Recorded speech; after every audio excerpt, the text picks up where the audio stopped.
right? But I don't really know a bunch about you. And I've seen your debates. I've listened to a couple of your podcasts. I mean, you seem to be all over the place, right? And you have been for years. In fact, years and years ago, I've seen your stuff on YouTube, right? So I guess why don't you tell the audience a little bit about yourself and what you do? How have I been doing a podcast for 7 years? It's ridiculous. Anybody who will watch this later, kind of, born, Catholic mother, Lutheran father, try to reconcile that as best you can. Um, kind of nominal Christian. When I grew up, I actually started taking it more seriously than anybody else in my family. Started going to church. Fell away from it a little bit as I started to learn more about science. Went back to the faith. Tried really hard to be a good believer and was unable to reconcile religion and specifically the Bible with what I experienced in reality. And I got to the point where I could no longer believe it. Called myself agnostic for a while, and now, yeah, there's no gods. And thanks so much for having me on, returning the favor. Um, so I wanted to say something just kind of before we got started. When you first sent me an email and asked me to come on your Interesting People series, I was kind of shocked a little bit because I'm pretty sure even my wife doesn't find me interesting anymore. Um, it was great when you were on the CA last month, and we received a number of emails about it too. You're both so sarcastic; it'll be great. Um, since we kind of reconnected, my old brain remembered who you were from the Clubhouse days. I think I've consumed all of your content, and I'm having a lot of fun. It's truly brilliant. And I want to say thank you for keeping me entertained during my downtime. But I think pretty sure my wife hates you now, just the sound of your voice. Um, and but ever since I started consuming all your content, got this atheist presuppositionals thing going.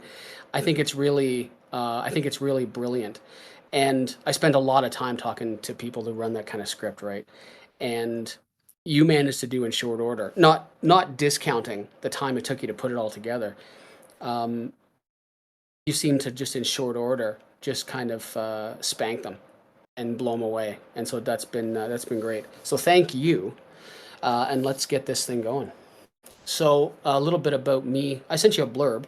Micheal lived in Canada his whole life. He's married with offspring. He has a career as a social worker working with adolescents in vulnerable sectors. He was raised a nominal Christian and became more involved than anyone in his family in it. And he attended churches and then fell away from his faith as he studied more basic science in school. And then he returned to his faith in early adulthood, tried to be a good believer. The more he studied, the less he was able to believe until he realized gods were most likely made up. He felt like it was because of the hide and seek. The gods didn't return any of his prayers. Yep. So the overwhelming evidence of evolution and the age of the earth also impacted that. He was troubled by the evidential problem of evil and how good it was. Again, as it was silent to the outcry of humanity, he eventually concluded he didn't need a god for morality. And in fact, the gods depicted were often immoral and inferior to most people based on their actions. He watched, read, and listened to all the usual atheists and theist suspects on various topics, always had his opinion on things, and called a buddy and said he would start a podcast. And we're here today. He's going to be reaching episode 200 of the Canadian Atheist this week. He's been lucky enough to have some amazing guests. He has around 600,000 downloads from over 100 countries. And that only took him 7 years. He now uses his social media to connect and chat with people that he agrees with, but he really enjoys to chat with people that he disagrees with more. Canadian, lived in Canada my entire life, traveled a lot, but Canada's always been home. And I'm a social worker by trade. I've been doing that for 27 years, 26 years ish. I work mostly with kids in marginalized communities and in vulnerable sectors.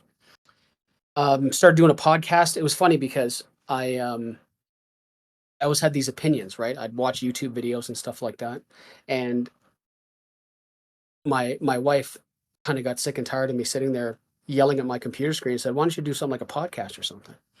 And I called my friend Dean up, and I'm like, I'm starting a podcast. You want in? He's like, okay. And 7 years later, here we are. I think my first quote unquote debate was probably on Modern Day Debate. I want to say 5 or 6 years ago. And I love James. I got a lot of time for James. I've been on his channel a bunch of times. I've been on Standing for Truth with Donnie, a fellow Canuck, many times. Everybody from, we've had Saitin Brugenkate on, to Lawrence Krauss, Dr. Josh Bowen, David Fitzgerald, Dr. Daryl Ray, Dr. Kip Davis, and the list goes on and on. So, and I'm really thrilled to be here tonight to subject myself to your audience. We record episode 200 tomorrow night. Yeah. So out of your 200 guests, who do you feel is your favorite? That's tough, but I have to go with Josh Bowen. He is just such. I commonly refer to Josh as the most humble expert I've ever known. He is not only smart, but he's also unbelievably giving with his time. I believe he's been on 7 times. Oh, wow. And I joke around that, he has keys to my house and knows the alarm code. Because he's just that amazing. We were down in May. My wife and I drove down to Washington, D.C. We figured it'd be the last time we could do it before Trump took over. And Josh lives not too far from there. So we got together with Josh and his lovely wife, Megan, and had some dinner and stuff. And of course, seeing him again next month at Baja Con in Sarnia, Ontario. So I got a lot of time for Josh. And if you put a gun to my head and asked me to pick a close second, it would either be Aaron Ra or David Fitzgerald. Gotcha. So with Josh Bowen, that's an interesting topic, especially on the server, because there's obviously, with the people we're talking to here, there's a lot of people that are discounting experts in fields for no good reason, right? And so Dr. Josh Bowen is one of those people that gets discounted as like a pop expert or like a YouTube expert, right?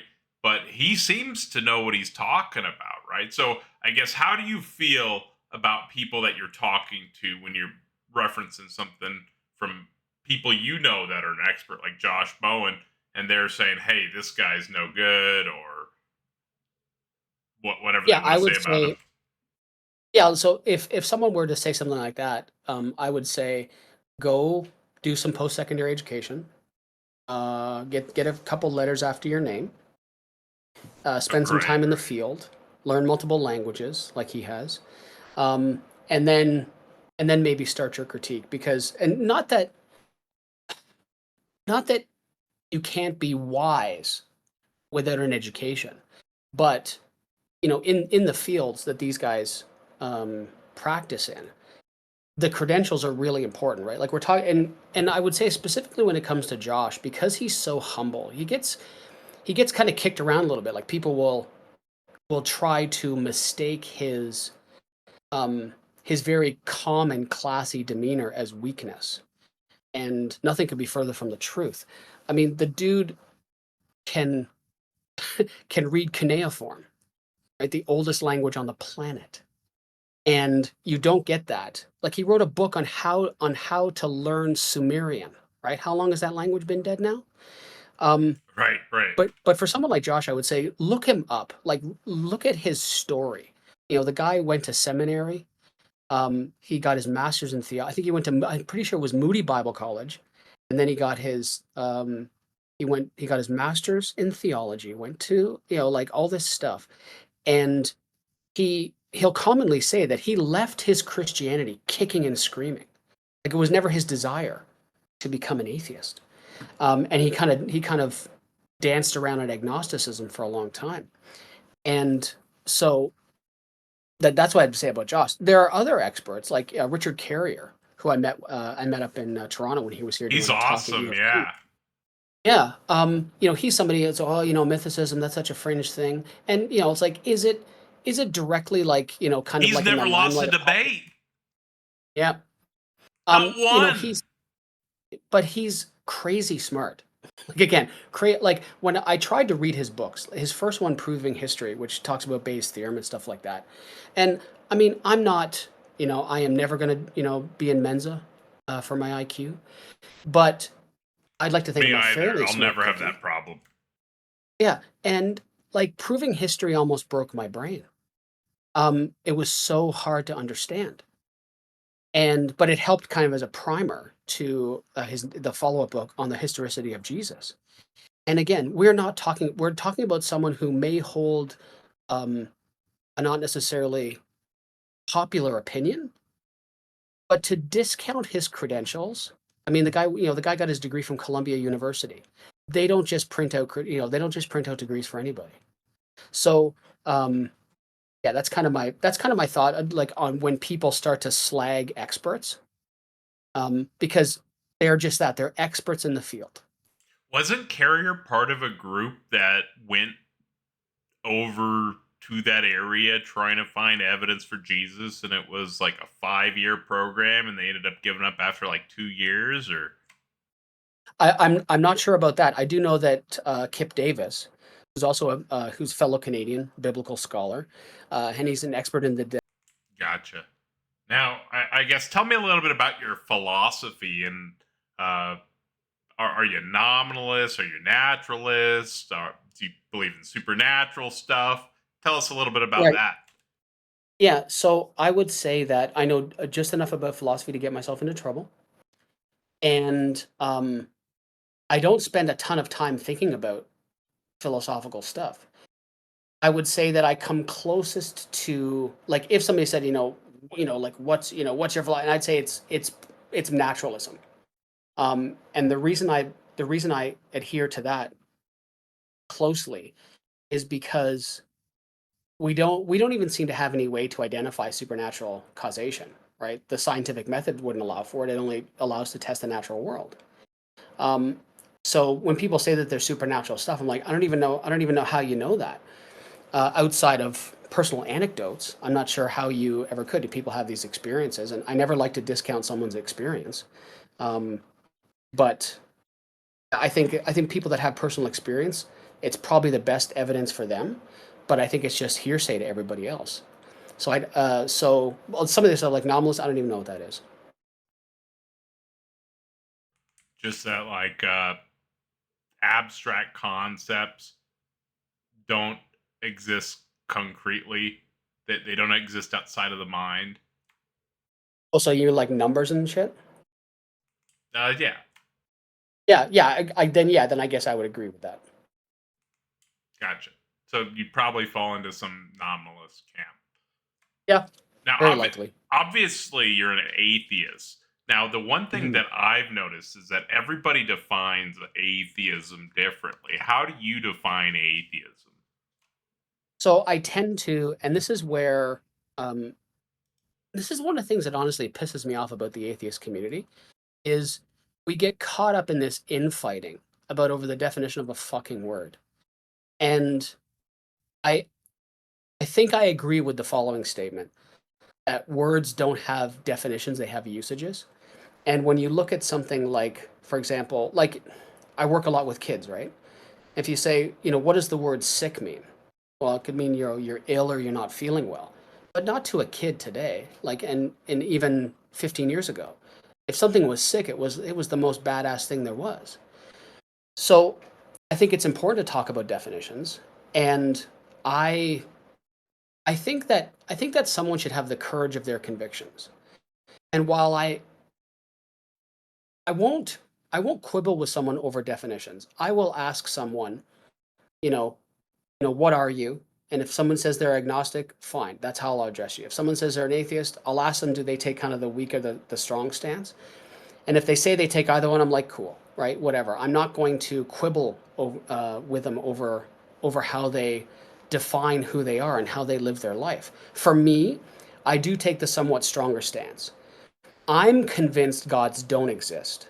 It's a psychological state, and it's a tentative one. I could be convinced otherwise if presented with enough evidence. Um, and I feel that way about most gods, I think, with the exception of the Christian one, because I think the Bible people will often ask me, what kind of made you an atheist? And it's not one thing. But again, if kind of hammered on, if I had to say what was the overwhelming thing that did it, it's probably the Bible, because it says too many things um, that we know didn't happen, and a lot of things that aren't even possible. So you're saying that the way that the Bible fails to cohere with reality is the reason that you don't see the Christian God as being a possible God being. Yeah. Like I don't think. Yeah. So but also, I mean, I am a former Christian. I also tried praying. I never got any response, right? And there are several passages in the Bible that say, ask and you'll receive. Yeah, I think it's in Matthew where it says, anything you ask for on earth will be done for you, that the Father may be glorified through the Son. And I was a Protestant, kind of not nominally Protestant, and believed that I was a Trinitarian. I believed I was saved by grace through faith alone. Believed that Jesus was God made flesh and came to earth to forgive me because I was guilty and all that other stuff. Oh, And wow. I genuinely searched, and I never got anything. And so it was like I said, it wasn't one thing; it was a cumulative effect. But I've cracked the Bible more than once at Genesis 1 and closed it more than once at Revelation 22. And I'm unable to do that and say, well, yeah, that totally happened. I'm with you on that. I'm with you. Now, you're doing your podcast. Do you have any goals with it? Are you paying any bills with it? Or do you plan on paying bills with it? Or what are you trying to do with your podcast? Why do you do that? What got you into the activism? So there's a few questions there. So I have a Patreon for the podcast. I don't advertise it. You've got to go digging to look for it. And I did that mostly because my wife was like, at least try to make a buck off this or something. You buy all this equipment and you keep updating your equipment. But we live a pretty comfortable life. And so if I spend, a couple grand every couple years on a new computer, it's not going to break the bank or, force us into bankruptcy. So I don't advertise it. I think I've had a few bucks come in through the Patreon, and I just donate it. I just add that to the donations that my wife and I normally do every year, because I do it for the sake of the activism. And the goal of the activism is what I try to do, and I don't always do a good job, but what I try to do is I try to just be a good person who doesn't believe. One of my favorite things to talk about is morality. And that was one of the things that got me into it, because there's this perception that, without God as an objective moral standard, which I don't even think is possible, but you don't know right from wrong and stuff like that. And that's just not true. I mean, we have, and I heard uh, another guy on the survey, agnostic, talking about this before. He was chatting with someone, and it really rang true, because my undergrad is in psychology, and so I understand a little bit about brain biology. And when he was talking about mirror neurons, I'm like, yes, fucking mirror neurons, empathy, motherfucker. Like it's not rocket surgery, right? And how we come to things like that. So I try to be a good person and a good example and have these discussions and say, hey, you know what? I just don't believe like you do, and I don't need it. I don't feel any emptiness in my life now because of it. And it's also fun. For Yeah, sure. it's fun. It's fun. It's fun for us. I'm with you. Do you feel like you'll ever have accomplished your goals with that, or are you kind of there right now? No, I think it's an evolving process, and I think that it might be fair to say that if, and it's really different, right? Because I mean, like, so you're in the U.S. and probably most of the people that will watch this will be in the U.S. and it's different, right? So in the third line of the preamble to the Canadian Constitution, it recognizes the supremacy of Almighty God, right? It's in our Constitution, and yet ironically, we are not to be too hyperbolic, but we're a million times less religious than the US is. There are certain segments of Canada that are religious, like some parts of Western Canada and stuff like that, and maybe Eastern Canada too. But we are largely far less religious than you guys are. So while I could, where I might be able to say, well, if kind of religion goes away, I'll have done my job. That's never going to happen. It's such an ingrained part of society. But so I don't know that the quote unquote job is ever going to be done. I guess the job will be done when I'm dead.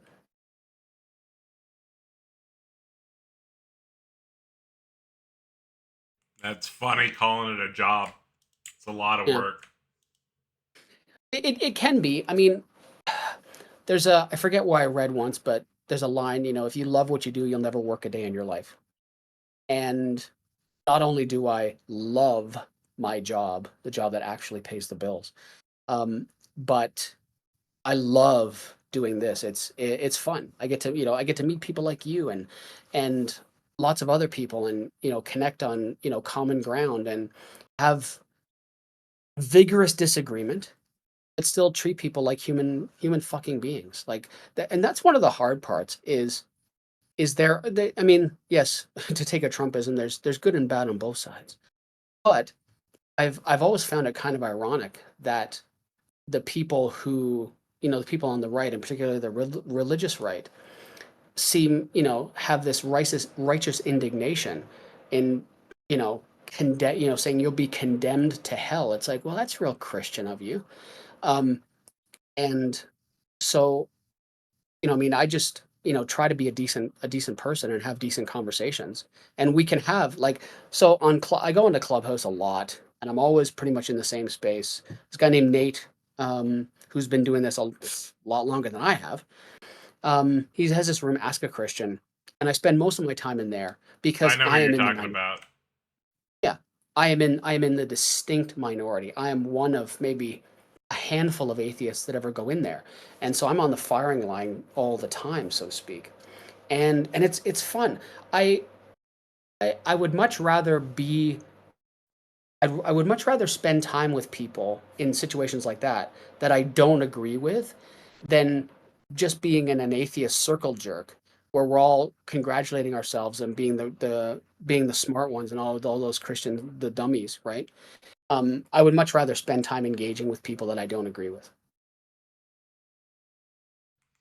Interesting. What do you think pushes you to do that?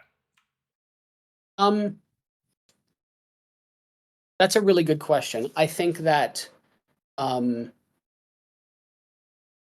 there are lots of people who take part in kind of the keyboard and microphone warrior side of both theism and atheism, and lots of them, and including Nate. And Nate will be the first one to tell you, like, if you go into the Ask a Christian room, he'll be the first one to say, like, I stay here. I stay in my space where I'm in control, and and people can come to me and ask me questions, but I'm not going to go somewhere else because I like being where I am.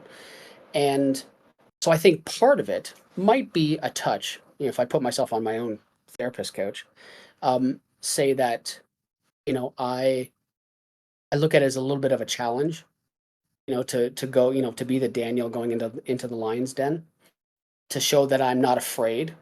And part of that kind of comes out in you talk to there's some really dishonest actors, right? People like Ding Dong that I've mentioned, um, Jay Robin, who it seems has just come back, but guys like him, um, Matt Yester, Sam, who goes by Redefined Living, and some of these other people who are really kind of these vagabond princes of the presuppositional movement after Psi 10 kind of disappeared. Um, they, they want to ask you questions. They want to ask you questions, and they view I don't know as some form of weakness when it's actually the most honest thing you can say, especially when you don't fucking know. Yeah, I don't And there's know. no Give me a second and I'll go figure it out, or give me a couple days and I'll figure it out. I need a little time, bro. Yeah. Or if people say, well, say something or ask me a question, be like, you know what, I haven't spent any time thinking about that. And that's what happens a lot of times when people ask me, kind of deep philosophical questions. I'll say, like, I don't spend a lot of time. I'm looking right now. I have the book philosophy for dummies. Because it's just not something that I spend a lot of time in. And so I'll look at, people will send me, you know what, I'm not sure. I'll go look at that and I'll get back to you, or if we ever talk again or something like that. And there have been lots of people that have, that you can almost picture themselves giving each other these, kind of internet high fives. Oh, there's an atheist that didn't know how to answer a question. Oh, don't they stupid? No. They call it Calvin ball. And so what's happening is every time they score a Calvin ball point, all of them know that that person scored a Calvin ball point, but you have no idea they just scored a Calvin ball point. And is this like a badge of honor? No, it's just the dumbest, stupidest shit you've ever. It's just so stupid. Yeah, I mean, it's like we win because you don't know something when they can't. I mean, ask how the God created, what the process is that God created everything by, right? Like, they're not going to give you an explanation. They're going to say, I don't know. It used force to, or it used essence. It turned essence into, or whatever philosophical argument they give, or whatever. They're going to say something dumb though that is totally disconnected from reality. Right? Is all I'm getting at. Totally disconnected from reality, and it's not going to provide an explanation because it's going to be totally nonsensical and disconnected from reality. You can't explain something with that, right? Yeah, no, I think I can't remember who I heard say this once, but basically, it may have been Matt Dillahunty, and although I'm not his biggest fan, he's not my biggest fan either. That's a different story. But I think it was him who said, saying God did it, doesn't have any explanatory power. Now, I guess back to the interview portion. So, sure, yeah, for sure, man. What is your favorite dinosaur? My favorite dinosaur, probably it's a toss up. It's probably a toss up between the Brontosaurus, just for the sheer giganticness of it, and the Triceratops, because the Triceratops is like like a prehistoric tank almost. Right. Most people surprisingly have said some type of Triceratops because of I just think similar it's cool. reasons. And that is my the favorite. One that has the club at the end of the tail as well. That has the Ankylosaurus.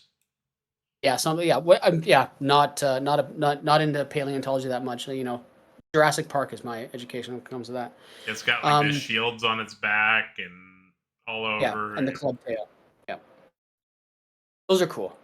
Yeah, I mean Velociraptors, cool and fast and stuff like that. Pack hunters and stuff like that. But I think I'd edge towards the big, like I said, the Brontosaurus, just for the absolute gargantuan size of it. But I'm an RPG guy. Like, I am 53 years old, and I have played Dungeons and Dragons for 44 of my 53 years. Oh, congratulations! Yeah, so funny story. When I met my wife, we met the old-fashioned way online, and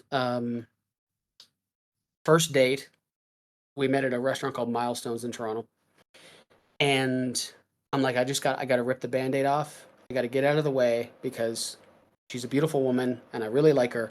So if she doesn't want to be with me, I got to know right away. And so I said, I'm just going to tear the Band-Aid off. I have a kid from my first marriage. I don't smoke. I don't drink. I play video games and Dungeons and Dragons. She told me later, on about our 5th anniversary when we were sitting and chatting about stuff. She's like, she said, I almost got up and left. So that's funny. It was my charm that kept her, I guess. Right. I can see that. Now, are you scared of anything? Am I scared of anything? Not really. No, not really. So I can tell you a funny story with that too. I think as a kid, maybe of 6 or 7 years old, we grew up in a townhouse and government housing. I grew up very poor. Um, and the 3-story townhouse, my mom and dad, and 5 kids. And there was 3 levels of the townhouse and then the basement, right? And the basement door was usually open because my dad had a workshop down there. But there's a furnace down there, and the sounds that a furnace makes and the creaks, and when the heating comes on and stuff like that, the noises that it makes. And at night, I would always run by the basement door because something was obvious. A monster was obviously going to get me, right? So Of course. I remember at maybe 6 or 7 years old, I woke up in the middle of the night and I went downstairs to get a drink of water. And I remember thinking how dumb this was. So I forced myself to go downstairs into the basement and I sat on the floor and I was shaking like a leaf. I was so scared. And as my eyes, how it takes time for your eyes to adjust to darkness, right? But then my eyes adjusted to the darkness and I realized there's nothing here. So I stood up and I kind of fumbled in my way and reached up and I found the little cord and I turned the light on. And sure enough, of course, there was nothing there that wasn't there, you know, when the lights were off or on, or it didn't matter. So I turned the light off and I just walked back upstairs and that was that. And there's really not much that scares me. I can't think of anything, in fact. It's awesome to be fearless. Well, there's funny, it's like, I will say that there would be situational fears, right? That guy that doesn't see you that almost hits you in your car, you get scared of that, stuff like that. But I don't know that, like, my wife is bone chillingly petrified of spiders, like locked in motion, can't move, like just I mind get numbingly. that. Total arachnophobia. Yeah. And but just like whatever. So if I'm in one part of the house and if I hear babe screamed very loud, I know there's a spider that I have to go kill. And there's been more than one occasion she's like, just fucking burn the house. She's like, just fucking burn it down. We'll start over somewhere else. So I'd say that there's situational fear, but as a general rule, no, I'm not really scared of much. Well, you should be, because we're moving to the audience Q and A. Dun dun You dun. like that transition? Yeah. So That was brilliant. That was brilliant. there's 3 people in the audience. So if anybody wants to come chat with Michael, feel free to raise your hand. If not, I don't mind asking questions. He's very interesting. I've got a lot of questions. So until somebody does that, either you can ask me more questions or Yeah. otherwise, like, if you don't keep asking So- me questions, I'm gonna want to take over because that's just my Oh, nature. that's fun. Feel free to go back and forth. I don't mind having a conversation. I was hoping to have some people hop in too, but conversations are always fun. Now, you've had some pretty awesome guests on there of all different calibers. Have you learned anything mind blowing with all these people you've talked to? Yeah, actually, so a funny story. We had a long time ago. So all of virtually all of the success of the podcast I owe to a guy named Armin Navabi, who's head of the Atheist Republic, which is the largest atheist Facebook group, I believe, in the whole world. And I met him at a conference in Toronto 7 years ago called Imagine No Religion. And I knew who he was. Of course, he had no idea who I was. Who was I? And he agreed to come on the podcast. And then he blasted us out to his worldwide audience. And so as a result of that, we now get regular downloads from 107 countries. And that helped kind of getting a few names on the show. But anyway, episode 25, which I think is, well, it's over 6 years ago now, we had Lawrence Krauss on, who, he's got his baggage, but He's awesome. I try to separate the Brilliant. I try to separate the individual from the science, and his science is pretty fucking rock solid. Anyway, he was on, and my podcast partner Dean had a question. He's like, hey, he's like, you're a scientist, you're in cosmology and stuff like that. What do you think of the ISS? And we were both just fucking gobsmacked by his answer. He said, I think the ISS is a tremendous waste of money. And I think the coolest thing would be to have it drop out of orbit and see how big a splash it makes in the ocean. That's wild and super And funny. I didn't know how to. I was just like, like that was one of the few times I was absolutely speechless on the podcast. I'm like, what the fuck do I say now? And I'm Did he looking at Dean. I'm explain like, why? well, he said that yes, he did, because after we collected ourselves, he did kind of he did say why, and because finally we're like, why? And so he said that he knew some of the people, of course, in the circles that he runs in, right? He would know these people.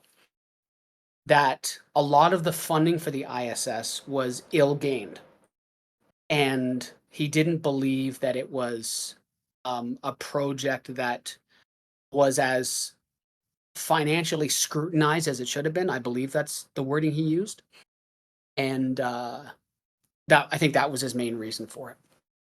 Was he talking about like American money or Yeah, I international think money?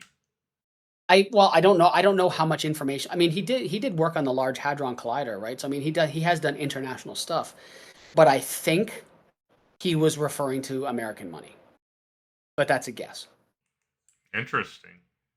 Now we've got Raina in the audience, and they've got their hand raised. So I'm gonna go ahead and invite them up. What's going on, Yeah, Raina? hello. Hey, how's it going?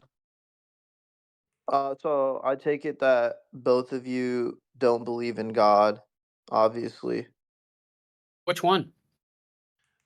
This is Which one of you? Micheal, the Canadian Atheist AMA. Oh, Not a sorry. Yeah, taco, yeah, not a yeah. taco AMA. Yeah, sorry about that.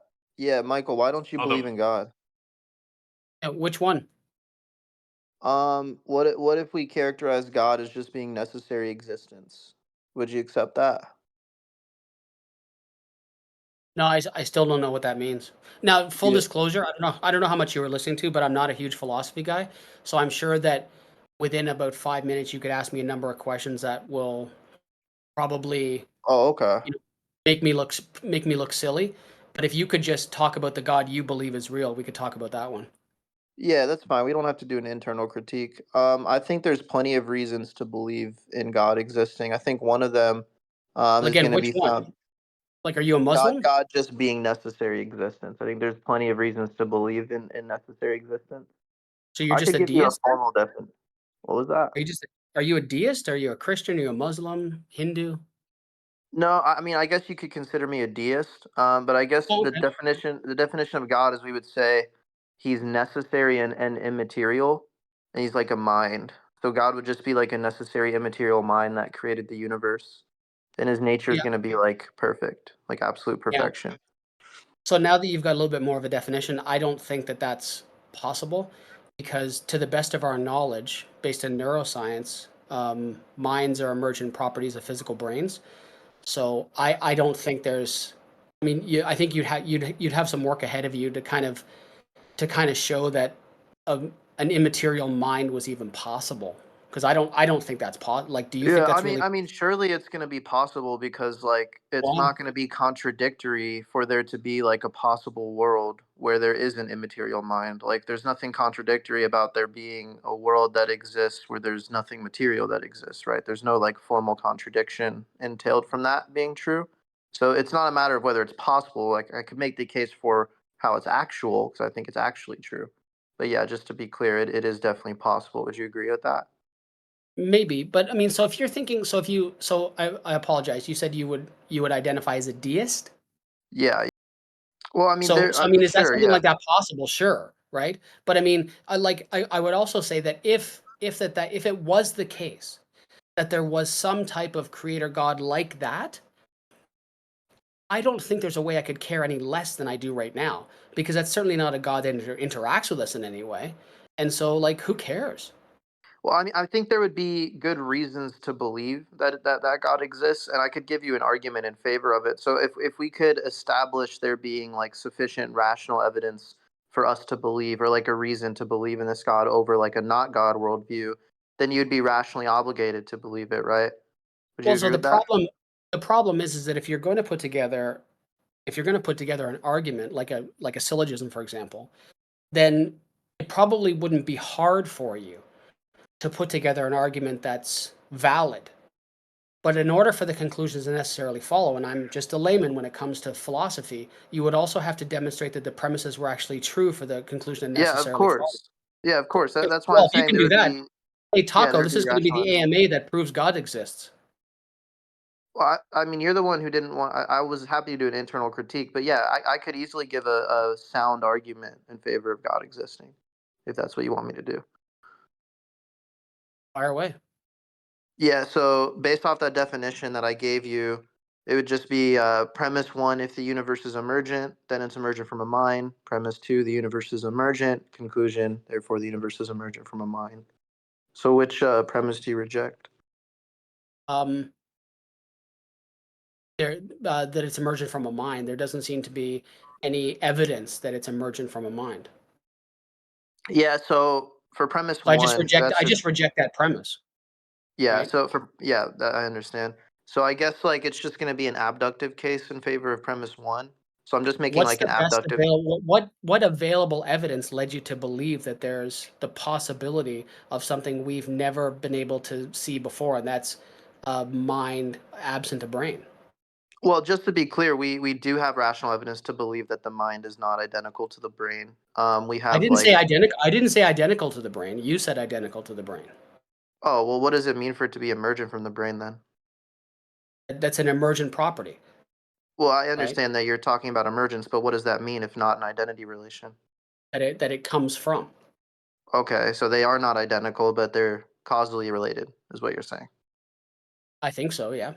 Okay, so if there's going to be a causal relation, but they're not I'm not a identical, then neuroscientist. I do work with one fairly closely, but maybe I well, can get him that's on the to whole point. Like, I mean, I guess like first of all, like the case for premise one of the argument that I gave, it's going to be an abductive case. So if we take like a physicalist view or just like a view that's like the opposite of this view that I'm arguing for, there's going to be some like non-conscious entity at the foundation of reality entailed by any view that you would posit that's opposite to my view. And the problem with that is that if you have like a view that has like consciousness being fundamental, it's going to be more parsimonious because all we're aware of is I our don't own think conscious consciousness is experience. fundamental. How did you come up with consciousness is fundamental?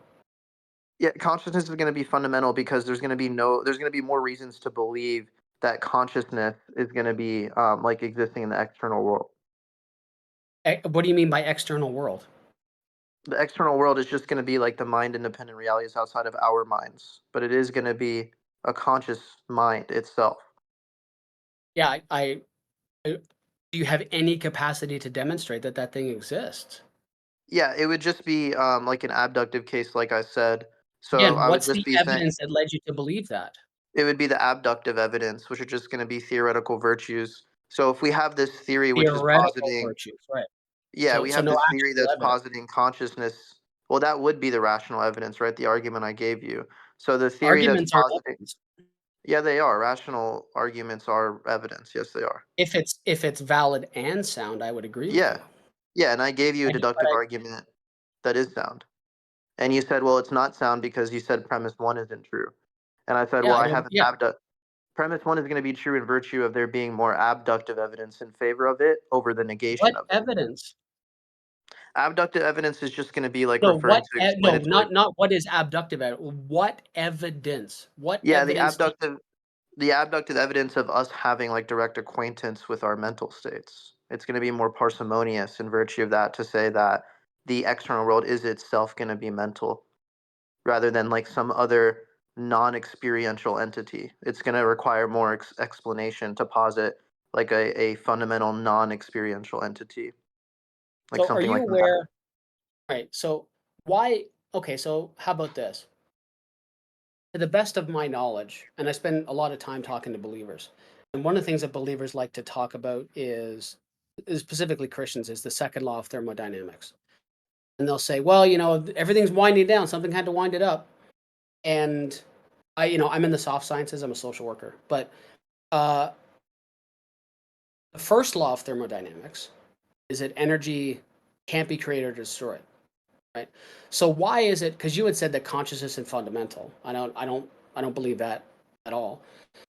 Why can't it be the case that there's just that energy in some form has just always been there, and that it's not conscious and it's not a mind, and that just like the lowest common denominator, it's just energy? Why can't that be the case? Why does it have to be a mind? Well, because if you're positing that this is going to be like it's going to exist, without any prior cause, then that's going to like entail an infinite regress, and you would never be able to give like a causal explanation for what's happening right now if what Well, you're we can't saying were true. we can't give a causal explanation yet, right? Like Well, we that's have well, again, you were just making the claim that energy could be fundamental instead of no. I consciousness. asked you why it couldn't be. Well, I didn't. I never said that it's impossible. I just said there's more Okay. abductive evidence in favor of a What is consciousness being what fundamental. is the evidence? Give me a piece Yeah, of it's just evidence. yeah, it's going to be abductive evidence, which is just going to be Okay, theoretical okay. virtues. I'm aware of the type of evidence, but I've asked you now half a dozen times to give me a piece of so there's a bucket of abductive evidence.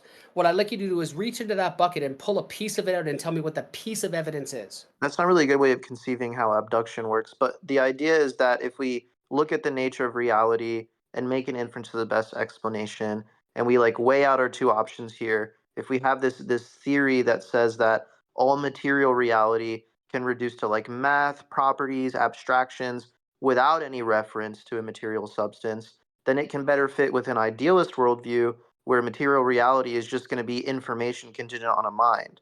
And then you have this other theory, like a materialist theory or a physicalist theory, just the negation of that theory, which is positing some non conscious fundamental substance or whatever you want to call it that gives rise to like quantum fields, particles, everything else in your ontology, and somehow builds experiential states, somehow builds consciousness. I'm saying it's going to be more parsimonious to stick with what we already know exists, consciousness, and a material reality that reduces to information. It's more parsimonious to shave off all of these mind independent objects and just stick with what we know exists. So you can't really Does that make reject that. does that make it true? No, it makes it more likely. That's what an abductive inference No. is doing. Does it make It it doesn't true? have to. That's a category error to ask that question. I'm making an Okay. abductive case. So if you're asking if Okay. the abductive inference is true, it's a category error. They're not So, meant to be true. again, and Taco, maybe you need to step in here because maybe I'm just not philosophically smart enough to understand this. But I've asked for a piece of evidence, and I don't seem to be getting anywhere. Well, I could give you like a piece of empirical. I was giving you rational evidence, but He's I could just give. presenting an argument. He basically presented if the universe is emergent, then it is emergent from a mind. The universe is emergent, therefore the universe is emergent from a mind. So Yeah, that doesn't. Yeah, yeah, I premise don't buy it. one: if the universe is emergent, then it is emergent from a mind. So the universe, if it always existed, it wouldn't be emergent, unless you're talking about the local representation of the universe, which is just emergent space time, right? Yeah, Yeah, yeah. I Okay, mean, if so the yeah, universe is that's emergent, helpful. or Right. I'm sorry, if the universe had Like always I said, if you existed, take then it you back to can't the give an lowest, yeah. account. And so Taco was actually helpful in this because he helped say it in a way that I didn't know how to say it. Right. So if we go back to what I said before, right? Like, why can't it be the case that energy, and I've heard some people say quantum fields. I don't even know what that is. Um, but why can't it be the case that energy has just always is that energy's not emergent? Yeah, because And that if view would entail modal collapse. So if it's the case that I energy don't is know what that fundamental, is. as Taco said, well, I'll explain to you. If it's the case that energy is fundamental, then that means there can't be any like conditionals on your view where the antecedents are presumed false in some possible world that we have access to. You can't hold to that view because there wouldn't be any possible worlds because everything would be necessary. It's just an absurd view. If you just want to say there are no like counterfactual conditionals, or say that counterfactual conditionals are going to be non-cognitive, I mean, they're not even the types of things that can be true. What's wrong That's the with only all route the you can go. energy that exists just being the necessary being? I just explained that. Well, you said that that was a problem, but you didn't explain why that would be a problem. Oh, why the? Okay, I see what you're saying. Sorry, I'm You said trying to being like. then it would just all be Yeah. necessary, but why would that be a problem if everything that is the necessary being? Yeah, it's just an abductive case again because like a theistic foundation is going to be more parsimonious. So if you like think back to the definition of God I gave you, I was talking about perfect being theism. So when I'm talking about absolute perfection, I'm referring to perfect being theism, which is positing only one fundamental property. That's absolute Okay, hang on a perfection. second there, friend. Hang on I'm gonna jump on you a little bit there. Are you saying so? You identified a few minutes ago as a deist. Are you saying now you're a theist? No, I just referred to it using that term, but I can walk back that claim. That doesn't take away from the substance of what I was arguing. Yeah, no, it's just no, and that's fine. Like people misspeak all the No, time. I It's not a didn't. big deal. Yeah, I did misspeak, but the point is that the concept is used in theology, surrounding like theories about theistic theories. But the argument can still be used in my favor. It's just going to be that if you're positing some non-conscious foundational entity, it's going to be less parsimonious than positing like a conscious foundational entity. So I would just ignore all this and just go to premise one and point out how that. I mean, obviously, everything is going to be necessary, right? That's just the case. But premise one: if the universe is emergent, then it is emergent from a mind. I'd say that minds seem to evidentially be from. I'm going to make an inductive case that minds require some type of physical substrate, right? And so I'm going to say that because a mind requires a physical substrate of some sort, it's going to be emergent from that physical substrate. Yeah. I mean, before we get there, I want to address your claim about the energy being like necessary. I think the problem there is because obviously when we're reducing both of our views, the sort of view that I'm advocating for is gonna eliminate sort of like brute facts, and we'd be positing that's necessary as well. But the problem is that I'm giving an explanation because I'm referring to like one foundational property, like I said. So that property is going to have like a nature that's sufficient to explain everything that it entails. So basically what I'm saying is if you're positing this like non-conscious thing, energy or whatever, as being necessary, there's not going to be like an explanation for why it would be necessary. So it'd be self-defeating because then you'd be left with saying that it's brute, that it doesn't have an explanation, so it Well, no, can't it be just couldn't be necessary. any Yeah, other so way. this goes back The to so this goes explanation back to for what I said before. necessity is it can't be any other way. Sorry, I don't mean to Yeah. take over. No, it's fine, man. No, it's fine. This goes back to what I said before. It's like I don't have a problem with saying like it is entirely possible. Like it's possible. Is it Raina? Is that your name? Yeah. Raina, it's possible that you're right, right? But you haven't given me any good reasons to believe that what you're saying is actually the case. I am. Well, just to be clear, I want to clear up that point though, Taco, because I see what you're saying, but what I'm saying is like positing a conscious entity at the foundation, like I'm doing. When I say it has an internal nature that's sufficient to explain its properties, basically like ideal perfection has this internal nature that can explain its own necessity. But there's nothing about it is more parsimonious because there's nothing about the No, internal it's nature less of a parsimonious than just energy because you don't have to appeal to anything besides energy.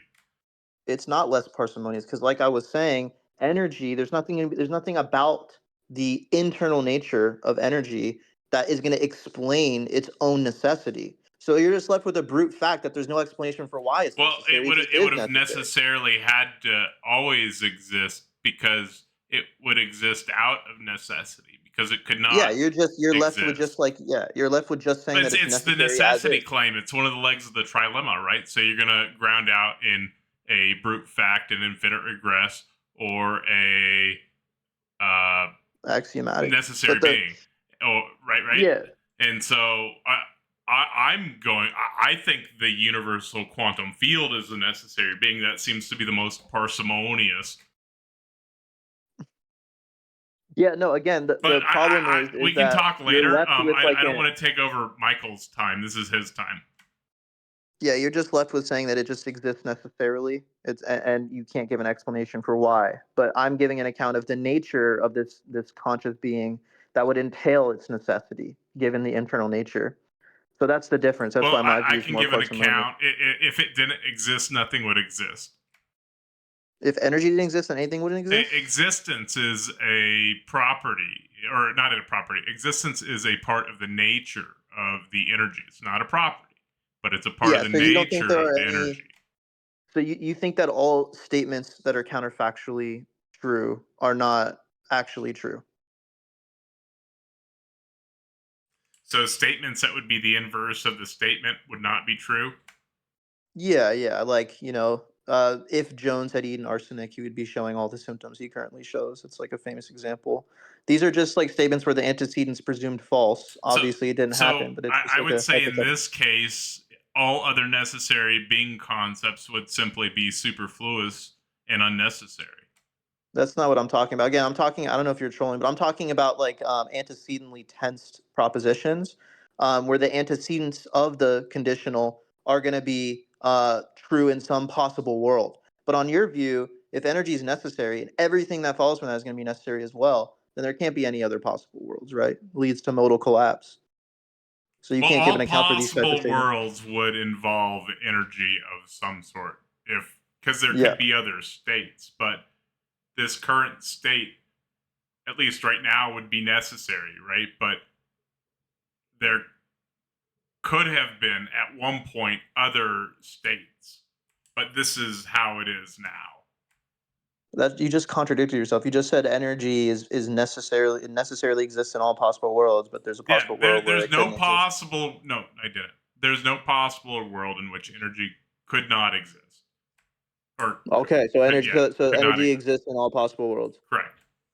Okay, great. Yeah, so that's the problem. Everything So that you imagine is imagined from energy. Every concept that you have is that you're generating, you're able to generate because of energy. It all necessarily references the necessary being that you are a part of and consist of. yeah, but it's a performative contradiction because if you're saying there are going to be these No, other it's not. possible worlds, yeah, it is because if you're saying there are going to be these other Raina, possible worlds we seriously where though, this is energy. Michael's time. This is Michael's time. We can talk later. Oh, okay. I'm happy to have this conversation later, but this is Michael's time. Do you have any other questions for Michael?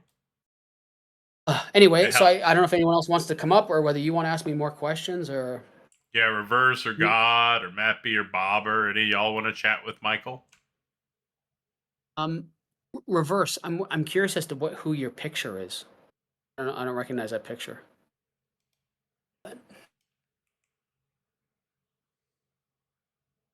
It's Kierkegaard.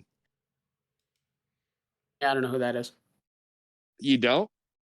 No. He was like 17th or 18th Danish philosopher who was famous for just the world being messed up, so you might as well believe in God. Oh, okay, interesting.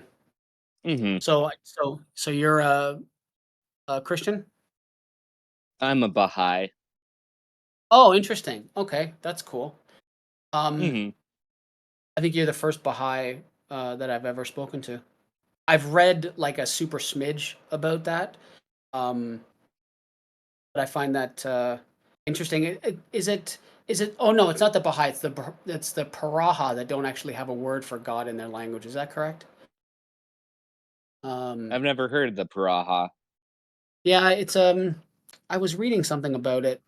They're like a tribe in like Central or South America or something like that. They don't even have a word in their language for God.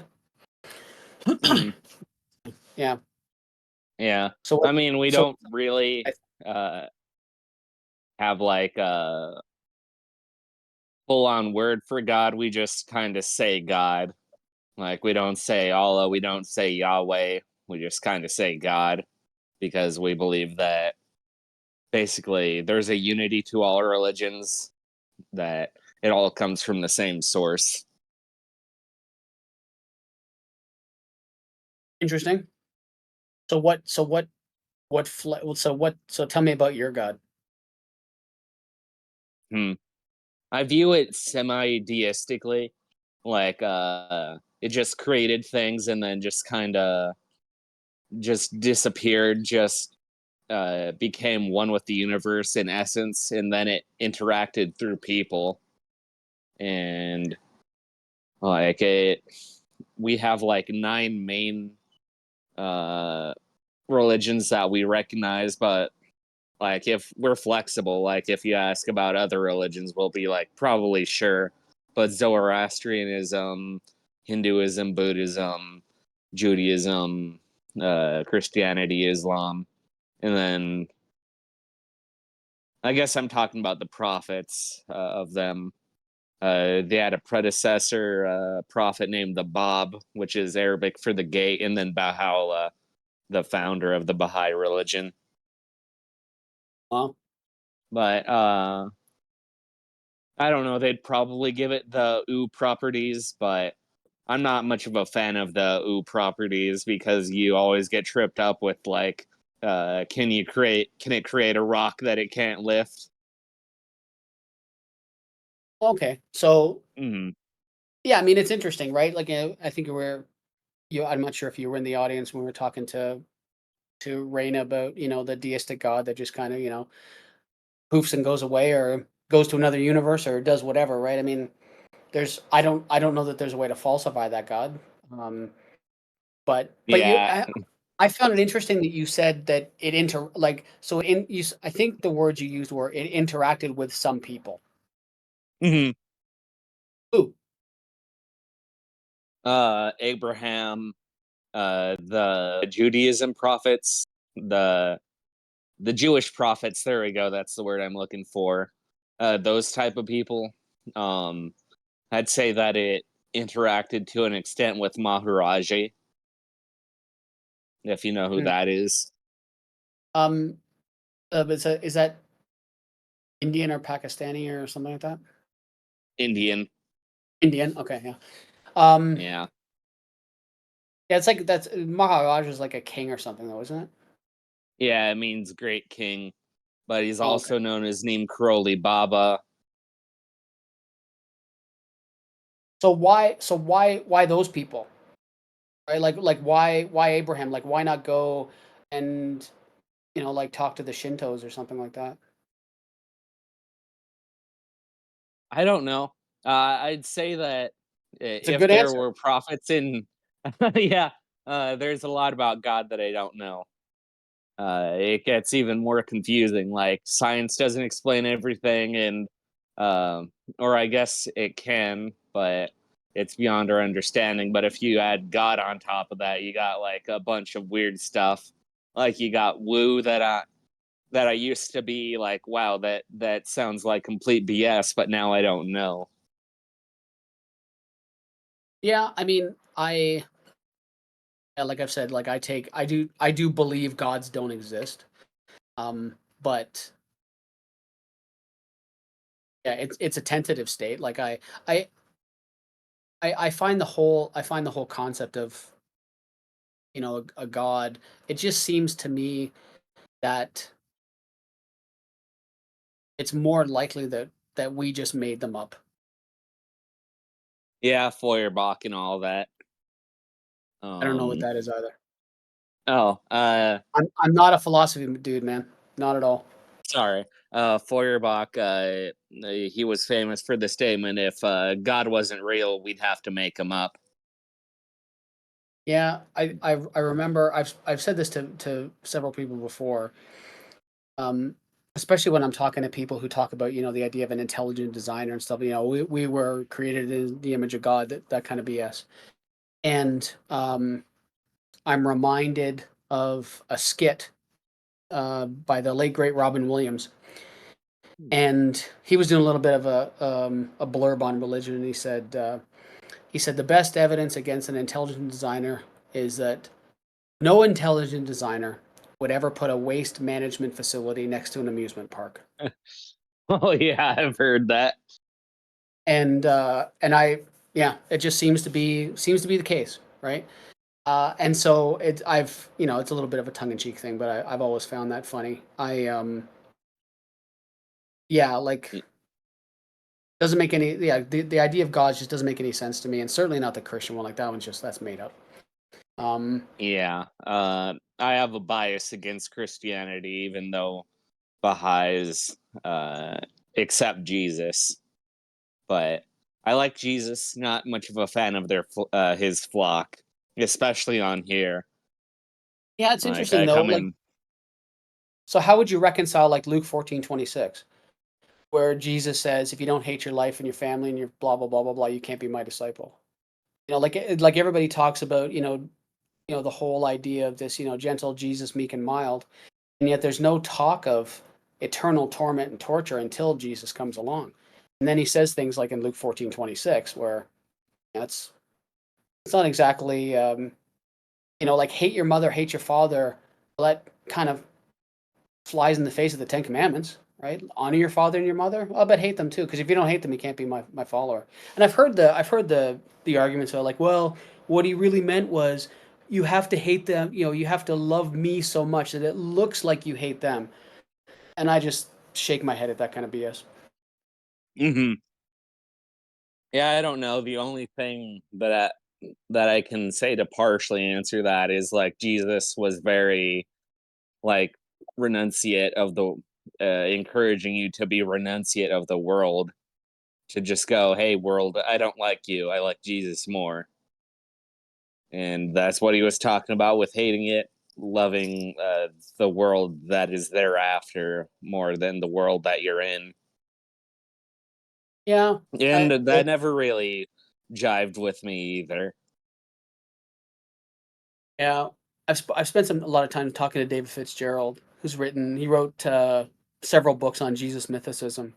And I now say kind of agnostic on that. Like, I don't, I remember a few years back, we had a somewhat now infamous person on the podcast, and we were interviewing them, and I had no idea where they stood on the whole mythicist thing.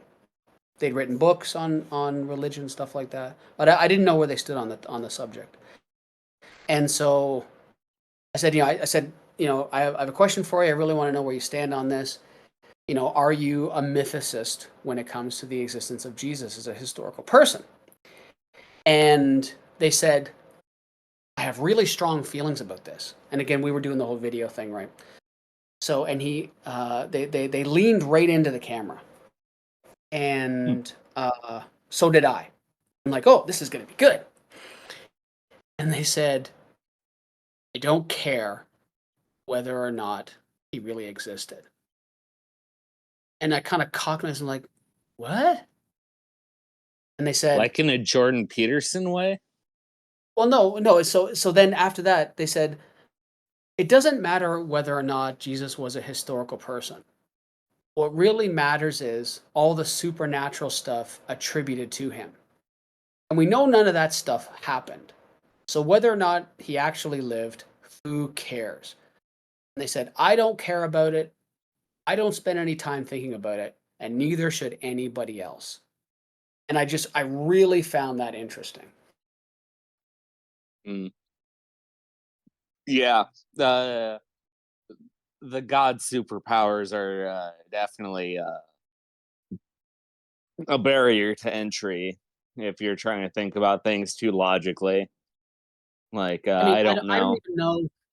I mean, I've heard the arguments, but like I've heard people talk again in the philosophical sense about how the idea of omniscience isn't even possible, because how could you know whether you knew everything or not? Like you couldn't even know because then if there was something that was new, then you didn't know that, then you didn't know everything. And I just what's like where's the where I don't even see the utility in arguing about stuff like that. Yeah, the way that I view that, it's like Dr. Manhattan-esque. Like if there's a god, it doesn't really have free will. It's just acting almost as a custodian of the universe. It knows what's going to happen, but it can't really stop it because it's stuck doing its own duty. And It's that's a that whole other caught thing, up in its right? own karma. Yeah, I mean the What? possibility of free will. Like the Bible says that God knows the beginning from the end.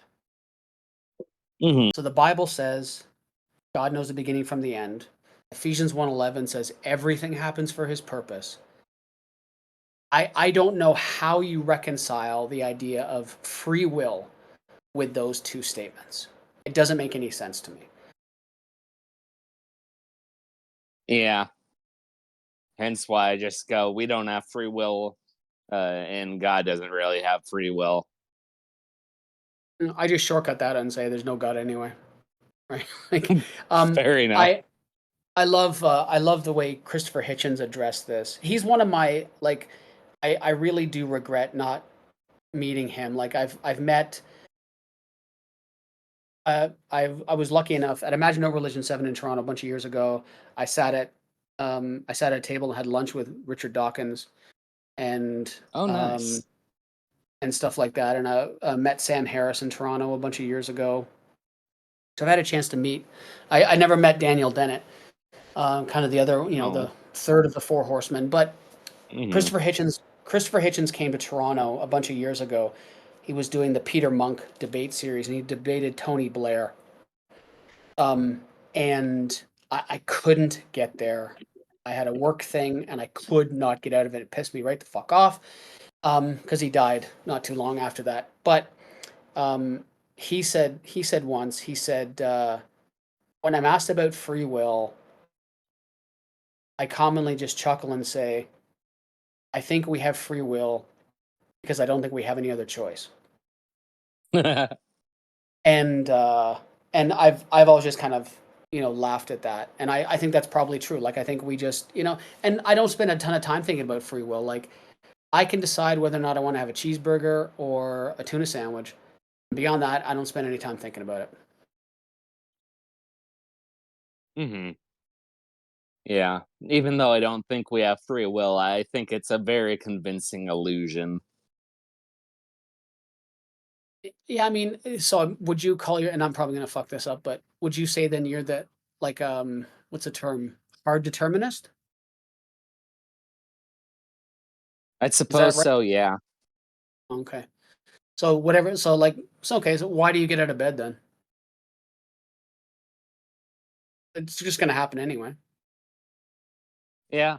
Uh, well, everything that I do is determined, but like whether or not things happen, like it's still dependent on me to do stuff. Like it will always be determined that I don't do anything, but I want things to be determined that I do things.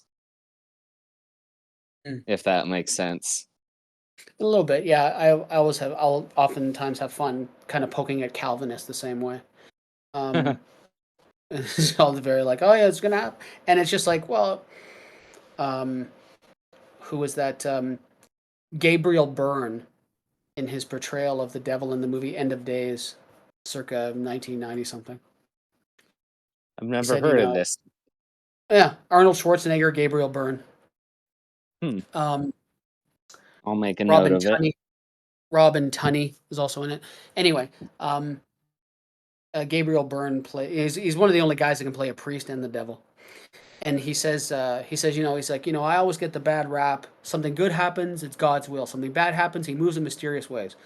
And it's just like, if it's gonna happen anyway, it's like I'm not sure why you waste any time thinking about it. Like it seems to be more likely that we just made this shit up as a way to explain things we didn't understand.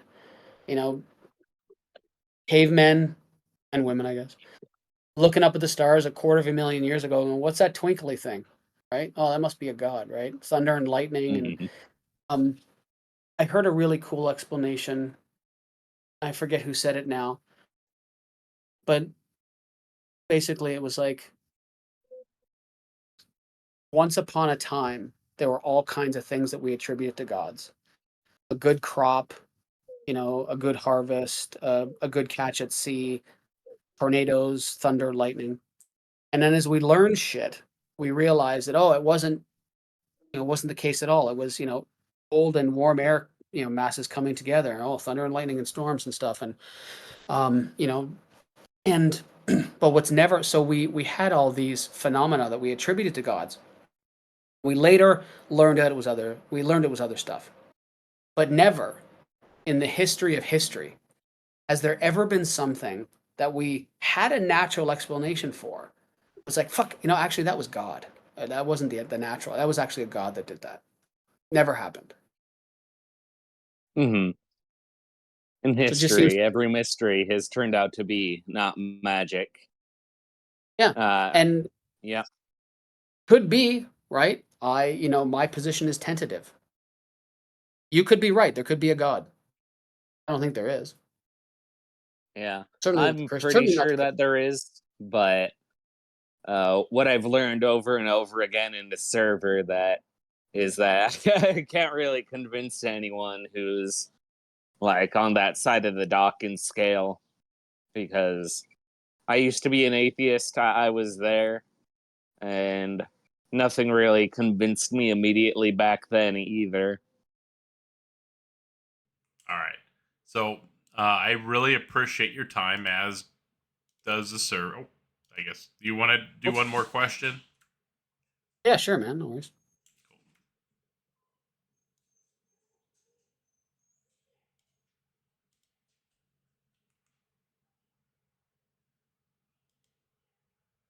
I invited, yep, smartest person. I think for everyone who's going to listen to this, it wasn't too long ago. It's only a few episodes ago where Taka was gracious enough to come on our show, and so you should listen to that. Because Taco does these things, and he puts people. He does the interview stuff, and so it was great to have him on our show and asking him the questions and going back and forth, and that was a lot of fun. Looks like somebody threw their hand up there. Do you want to chat with Callum? them? Yeah, why not? I got a few more minutes. I'm an old man, so I got to go to bed soon. But sure.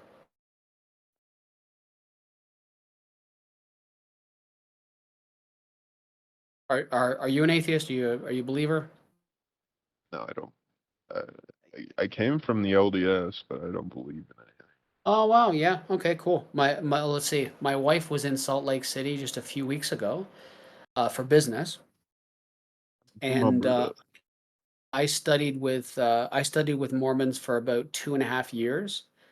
Um, they knocked on my door one day, and they kept on coming back. I kept on inviting them, and they kept on coming back. And that is an interesting faith position to come from. Um, It's not hopefully, as orthodox up here as it is in like Utah, and I very much didn't hopefully, believe when I was young. yeah, hopefully your family is still in contact with you, because I know that there's a lot of people are ostracized from their families when they leave the LDS. So hopefully that's not the case with you.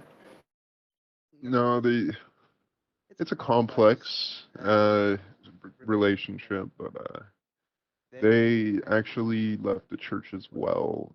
They're trying to get a divorce right now, so it's like really, really weird for me. It's like a double Mhm. ouch. They like strayed from the church so far after I Yeah. left. Yeah. That can be hard. Yeah.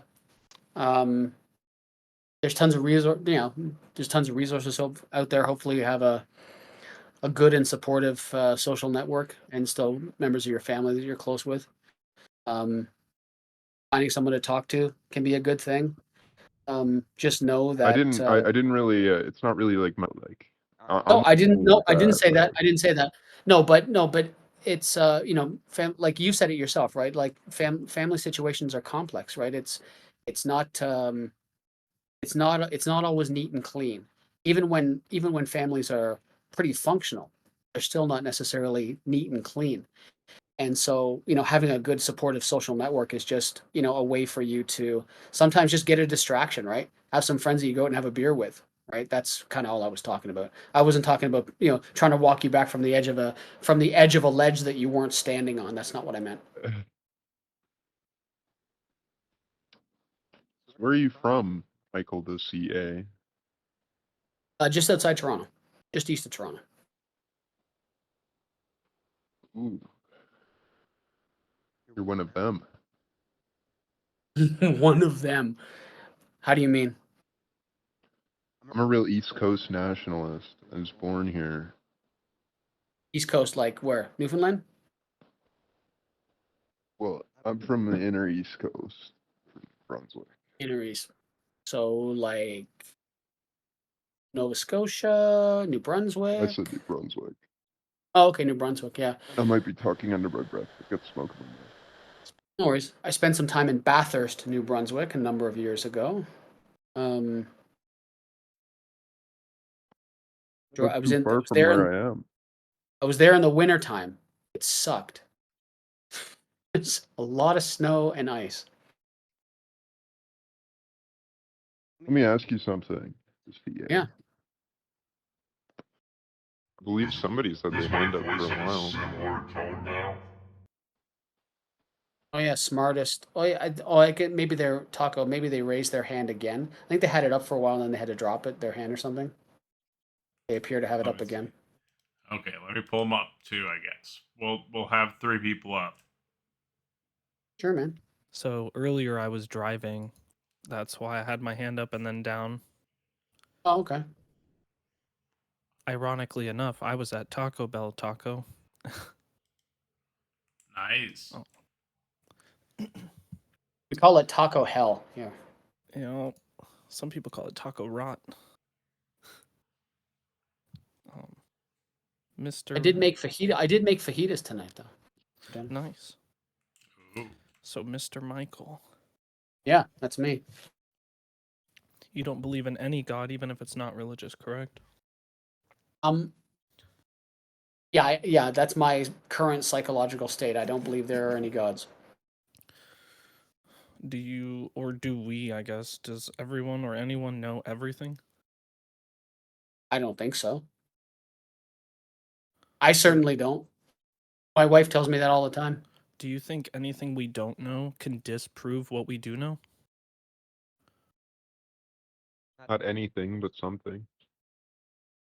Yeah, I don't know. Like, I don't think I can be, like, for example, I don't think I can be wrong about my existence. So I don't think, no, I don't. Yeah, I think some things, but not everything. Okay. Well, okay, so don't you think That that there's opened a up a bad door. possibility that something you don't know that disproves what you do know could possibly be some form of a god or something? Oh yeah. Gods could exist, but I don't think any do. I could be wrong for sure. Oh, okay. Oh, then we have no argument. Yeah, like I don't, I am, like I said, it's my current psychological state, and it's tentative. Right? Like I'm open to the possibility that a god might exist. Yeah.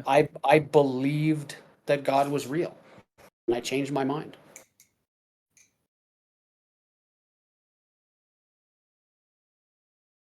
Well, I guess What do you that's think, that smartest? Are you a believer? then. I'm under the impression that we don't know. So Seems pretty reasonable to me. yeah. So, like, do you take like a kind of like a hard agnostic stance? The closest alignment to my belief system is fallibilism, but even Oh, sure, then, yeah. there's a few Yeah. things that still like that don't have a word that can describe. Yeah, I think I agree with that. That we can have knowledge without certainty. Yeah, I think that's true. Yeah, and I think given like under fallibilism, I might even go as far as to say I know the Christian God doesn't exist. Yeah, that would just be under your subjective opinion, right?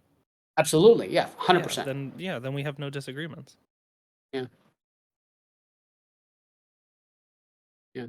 Like I said, I don't think I can be wrong about my existence because I think to even think about it, So you think there- your existence is absolute?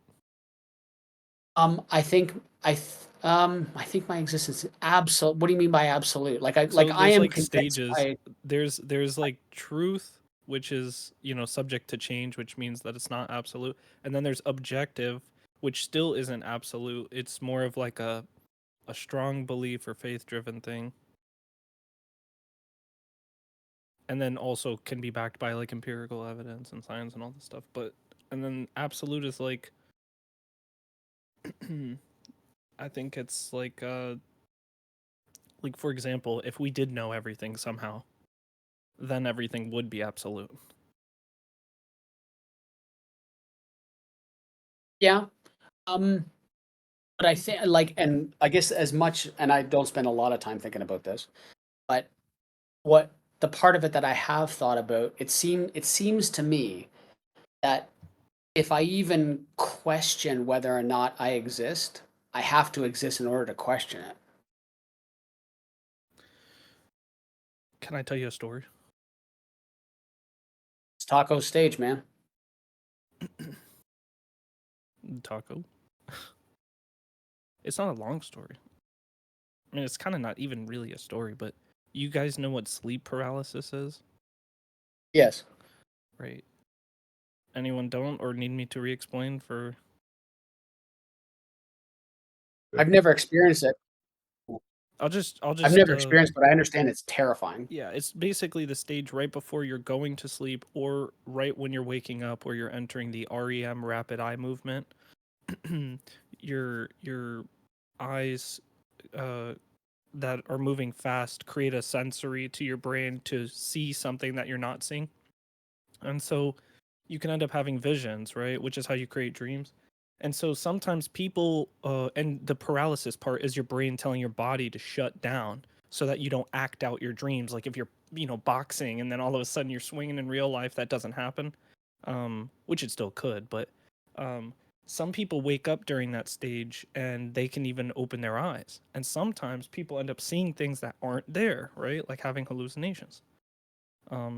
So I'm just saying that in that state, it's kind of a weird proof that your brain can convince you that you're seeing something that you're not actually seeing.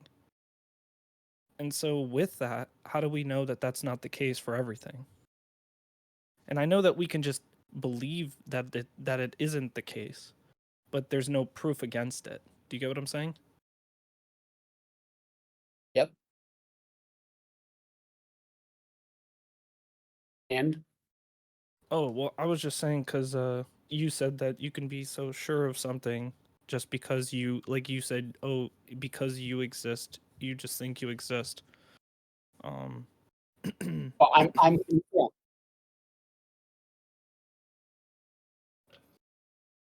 So I always ask people this. I say, what if I downloaded your consciousness? Hypothetically, of course, I know I can't exist, right? But hypothetically, I download everything that makes you you, besides your physical traits, like just your memories, your consciousness, into a robot, and then the robot is standing in front of you, staring at you. Is that still you? Well, that sounds like a ship of Theseus kind of thing. What is that? I've never heard that word before. Ship of Theseus. It's a ship. You take away all the parts, like slowly over time, and eventually it is a new ship, or not a new Yeah, I'm ship. looking this Is up. it the same ship? Is it a new ship? You don't know. Yeah. Well, I had a I would second. say if anybody does download my consciousness, just make sure you've got an X rating on it. This is shit. Yeah, I'm looking at the. Yeah, it just, I mean, so I guess by that reckoning, I guess I'm not sure, but by that reckoning, would someone who believe, like, so if a Christian dies and goes to either heaven or hell, is it really them? It I don't depends I know. on just what's want to do carried boss, over, right? broski. Because like for the whole heaven and hell thing, even if it isn't accurate to the books, right? What if there's like, let's say we did experience all physical objects, somehow we Want to go to froze the time, boss room? we traveled all the way to the ends of the thresholds, and we discovered every physical object. Who's to say that there isn't a separate non-traversable reality that exists where you can be carried over to only through dying? It's possible, but I mean, that's just like, honestly, that's like, I just don't care about that. Okay. Well, I mean, I'm just trying to be a contrarian here and poke as many No, I holes as get I it. can. It's like, you can't have everything, right? Where would you put it? Everywhere. Yeah. So I mean, like, there's just like there are some, kind Is of, that a good answer? yeah, maybe, like, there are, there are some interesting, questions, that, or that I say, that's the wrong thing to say. There are some questions that are interesting to some people, and there are some people who are not interested in those questions. Mm-hmm. And yeah, that's just not something that I would. I'm not sure I'd spend a lot of time thinking about that because it's like, Thanks, man. it's like, imagine if you could do this. Well, yeah, that would be cool, right? It'd be cool if I could do that, whatever that was. But I can't do that, whatever that thing is. Right? That Bare Naked Lady song, right? If I had $1 million. The last line of the song is, if I had $1 million, I'd be rich. Right? Kind of simple. Do you even know who the Bare Naked Ladies are? No. Oh, man. Yeah, I know who the Bare Naked Lady. Well, you're a Canadian. You better. That's probably a good Chicken to way to China, find the out if someone's Chinese not chicken, Canadian. bubblegum chicken, French chicken. Yeah. It's bad. Or just ask them if they think poutine is a food group.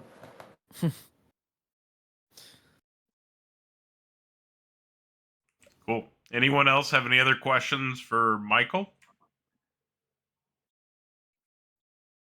Well, we all appreciate your time. Yeah, man, this has been fucking awesome. Yeah, it was Thanks so awesome much. having you up here, man. Send me all the links because I'm going to link everything on there. I appreciate you hanging out with us.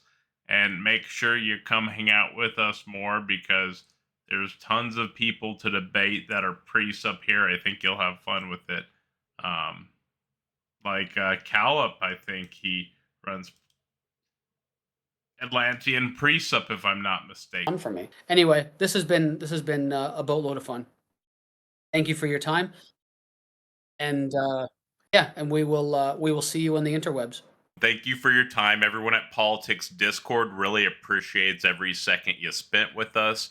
And to everybody listening to the recording, thank you so much for watching. You are all awesome and have a great day. Also, make sure to click Micheal the Canadian Atheist link in the description and download his podcasts. They're awesome. Cheers, friend. Get wrecked, nerd.